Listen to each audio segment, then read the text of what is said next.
Hi there. Okay, so we're going to continue going over elements of poetry. And this week I have rhythm, which is new, and alliteration, which isn't new, but I haven't spent a whole video talking about it just yet, have I? So that's what we're going to be doing this week. We're going to be going over alliteration and rhythm, okay? Before I jump into rhythm, which is what this video is going to be all about, I want to talk about poetry. Do you remember what I said about poetry? I'm going to give you a moment to think. What is poetry?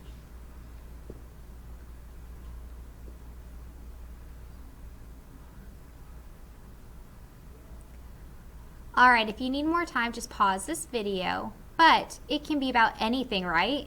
It can rhyme, it can have repetition, it can keep repeating over and over and over again. It can be about your feelings, it can be silly, serious, it can be easy to create, or maybe you can make it a little bit hard, right? It can be short or long. They can have titles. Maybe they don't have a title.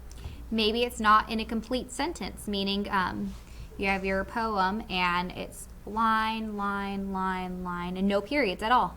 No complete sentences. Or maybe it just has, it's one long sentence and has one period at the end. Okay? So it really can be about anything, right?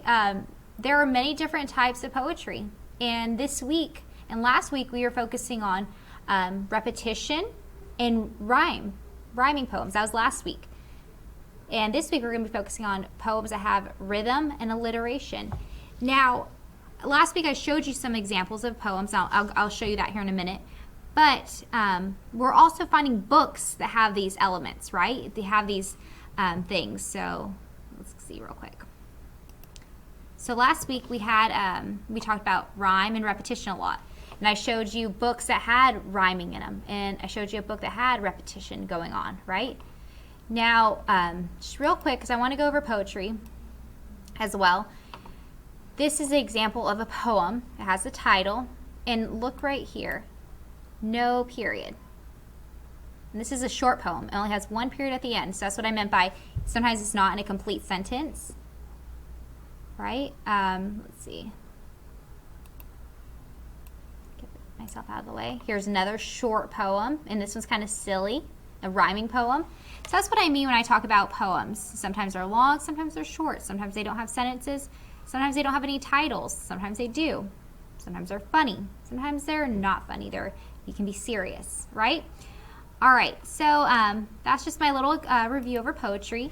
But what I really want to do right now is focus on rhythm. Can you say the word rhythm? Good, rhythm. So what I'm going to do is I'm going to get this little part right here and make it bigger so we can really focus on it. Rhythm, okay? So rhythm is the words in a poem have a beat when you read them, like music, right? So later today I'm going to read Pete the Cat and His Four Groovy Buttons. Now that's not a poem, but that book does have a lot of rhythm, and I'm going to teach you how to snap along with me. And if you don't know how to snap, then you can clap. We're going to clap to the beat, okay? So let me show you an example of a little poem that we can clap along to the beat. So clap the way the words go. So for each hive, you clap once. When you see two bees, you clap twice, kind of like quick, okay? So this is just a little poem. Doesn't really make sense. It's just like one of those silly poems like I told you about, right? So I'm going to show you the first line, and if you don't get it right away, that's okay, because today's story, that's a really good book for rhythm. We can snap along and clap along. So if you don't get it right now, that's okay, because later on in our read aloud, you have another chance to clap along with the beat, okay? So I'm going to show you the first line and give you an example. So we have two hives, so I'm going to clap once. Bee, bee, bumble, bee.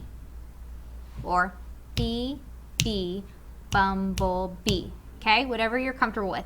I like to snap along with a lot of things, so that kind of is easier for me.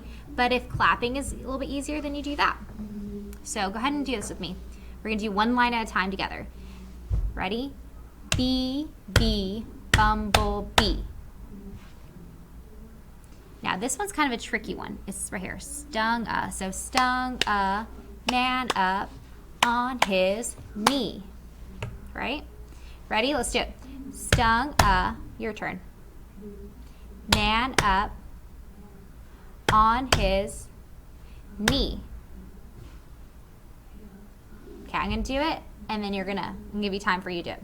Stung a pig up on his snout. Okay, together again. I'm gonna go, then you go. Bee, bee, bumblebee. Your turn. Bee, bee, bumblebee. Right? Stung a man up on his knee. Okay? Stung a pig up on his snout. All right?